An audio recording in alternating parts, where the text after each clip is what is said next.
আমি সঙ্গীতা। তো একটা নতুন ব্লগ নিয়ে চলে এলাম। তো শুভ দুপুর বন্ধুরা। দেখো চান টান হয়ে গেছে, আজ পুকুরে গিয়ে চান করেছি, কাচাকুচোও ছিল, তার মধ্যে পুকুরে গিয়ে চান করেছি। পুকুরের জল এত ঠান্ডা, কনকন, আর কিছু বলার নেই, খুব ঠান্ডা, কনকন করছে জল। পা হাত পা মনে হয় একদম ধরে গেল, কি ঠান্ডা জল। তারপরে এসে জামা প্যান্ট মিলে টেলে ভালো করে স্কিন কেয়ার করে প্রথমে টোনার মেখে নিলাম, মেখে নিয়ে সিরাম মেখে নিচ্ছিলাম। ভালো করে সিরাম মেখে নিলাম, যতক্ষণ না অ্যাবজর্ব হচ্ছে ততক্ষণ না অন্য ক্রিম মাখতে পারবো না, তাই জন্য ভালো করে টেনে টেনে টেনে টেনে মেখে নিচ্ছিলাম। দেখো টেনে শুকিয়ে নিচ্ছিলাম, তারপরে ময়শ্চারাইজার মেখে নেব। তো আমার এই ছোটো ছোটো ভিডিও তোমাদের কেমন লাগে বলো, যদি ভালো লাগে একটা লাইক আর একটা কমেন্ট করে জানিও, তাহলে আমিও আরও নতুন নতুন ভিডিও দেওয়ার চেষ্টা করব। তো ওই ক্রিম ময়শ্চারাইজার মাখা হয়ে গেল, তারপরে সানস্ক্রিনটা মেখে নেবো। বাইরে রোদ উঠেছে, তোমাকে একটু হলেও তো বেরোতে হবে বাইরে, না? তাই জন্যে আগে দিয়েই সানস্ক্রিনটা মেখে নিচ্ছিলাম। তো ভালো করে মেখে নিচ্ছি, দেখো কোনো না হয়। আমি গলায় টলায় সব জায়গায় মেখে নিই সানস্ক্রিনটা ভালো করে। এবারে সিঁদুরটা একটু ফোন দেখে পরে নিচ্ছিলাম, ফোন বলছে আয়না দেখে সিঁদুরটা ভালো করে পরে নিলাম। পরে নিয়ে এখানে ভাত রেডি, এই ভাত বসিয়ে দিয়েছি, ফুটেও গেছে। তারপর এখানে আনাজ টানাজ কেটে পুরো রেডি। এখানে কড়া বসিয়ে দিয়েছি, কড়া গরম হয়ে গেছে, তেল দিয়ে কড়া গরম হয়ে গেছে। এবার আলুগুলো ছেড়ে দিচ্ছি, আলুগুলো ভালো করে লাল লাল করে ভেজে নেবো। আলুগুলো ভালো লাল লাল করে ভেজে নিচ্ছি, একটা নুন দিয়ে দিলাম আলুর মধ্যে, নুন দিয়ে ভালো করে নেড়ে চেড়ে ভেজে নিচ্ছি। তারপরে একটু হলুদ দিয়ে দেবো, হলুদ দিয়ে ভালো করে নেড়ে নেড়ে লাল লাল করে ভেজে নিতে হবে। তো লাল লাল করে ভাজা হলে তারপর আর তোমাদের দেখাচ্ছি। এখন লাল লাল করে ভাজা হয়ে গেছে, এবার তুলে নেবো। তো তুলে নিয়েছে, দেখাইনি। তো এবার পেঁয়াজ ভেজে নিচ্ছি ভালো করে, পেঁয়াজটা একটু একটু বাদামি বাদামি ভাজবো, কিন্তু লাস্টের দিকে একটু বেশি হয়ে যাবে। তো তেলটা দেখো কম হয়ে গেছে, তাই তেল আর একটু দিয়ে দেবো, রান্নায় একটু তেল না হলে ভালো লাগে না।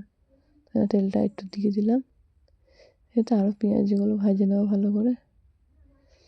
এবার আদা রসুনটা দিয়ে দেবো, এবার ওইটুকুনি আদা রসুন, কেন দুজন খাবো তো, বেশি বেশি মশলা করে লাভ নেই, তো তাই জন্যে আদা রসুন দুটো একটুখানি আদা রসুন দিয়ে দিয়েছি। অনেকজন খেলে ঠিক আছে, ভালো করে করলাম, কিন্তু আমি আর ও একটা বাচ্চা, অত অত মশলা টশলা দেওয়া ঠিক না, তো তাই জন্যে অল্প করেই দিই, অল্পই করি। ও তাও খেতে চায় না, ঝাল দিই না কিছু দিই না, তাও ছেলেটা খুব একটা তরকারি ভালোবাসে না। ও একটু কী বলবো, ডিম ভালোবাসে একটু ছেলেটা। ভালো করে কষিয়ে টমেটো, ক্যাপসিকাম, কাঁচা লঙ্কা সব দিয়ে দিলাম। ক্যাপসিকামটা নষ্ট হয়ে যাচ্ছিলো বলে দিয়ে দিলাম, কিন্তু ক্যাপসিকামটা ভালোও লাগে খেতে, তরকারিতে একটা আলাদাই টেস্ট হয়। দিয়ে দিলাম তরকারিতে, তার মশলা ভালো করে কষিয়ে নিয়ে একটু জল দিয়ে দিলাম, মশলার জল দিয়েও ভালো করে কষিয়ে নেবার। দেখো একটু একটু তেল ছেড়ে এসছে, আর এখানে গরম জলে সবিন ভেজানো ছিল, তো সেইগুলো তুলছিলাম, আর হাতে ছ্যাঁকা লাগছিলো। তো দেখো আলু আর যেইটুকুনি সবিন ছিল তুলতে আরও সবিন তুললাম, কেন হাতে গরম ছ্যাঁকা লাগে, জলটা অনেকটা গরম, সবিনগুলো ভেজাতে হয়, তাই একটু বেশি গরম করেছিলাম। বেশি গরম করতে গিয়ে আর অতিরিক্ত গরম হয়ে গেছে, যে সবিনই চিপে তুলতে পারছি না, এত গরম জল হয়ে গেছে।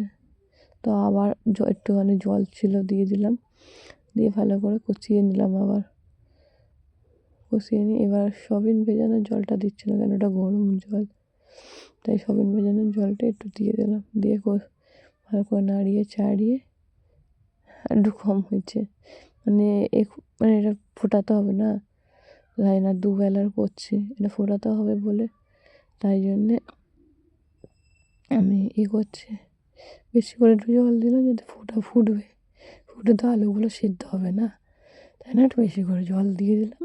জল দেওয়ার পর ঢাকা দিয়ে কিছুক্ষণ ফুটিয়ে নিলাম, ফুটিয়ে নেওয়ার পর দেখো একটু মাখা, একটু মানে খুব একটা ঝোল নেই, মোটামুটি ঝোল আছে। এবার গরম মশলা দিয়ে আর আর পাঁচ 5 থেকে 6 মিনিট একটু ঢাকা দিয়ে রাখবো।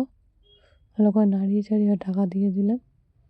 তো ঢাকা খোলার পর দেখো এরকম গা মাখা হয়ে এসছে, খুব একটা ঝোলও না খুব একটা শুকনোও না, দেখেছো? তারপরে ভাতটা বেড়ে নিচ্ছিলাম, ভাতটা দুজনেই খাবো, ভাতটা বেড়ে নিচ্ছিল। ও মাঝের মধ্যে খায়, মাঝের মধ্যে খায় না তরকারি, তো আজকে খেয়েছে দুপুরে তরকারি। তো দেখো খাওয়া দাওয়া কমপ্লিট, কিন্তু খাওয়া দাওয়া কমপ্লিট হলে কী হবে, মানে বারান্দায় তো রান্না করি, বারান্দার অবস্থা খুব খারাপ।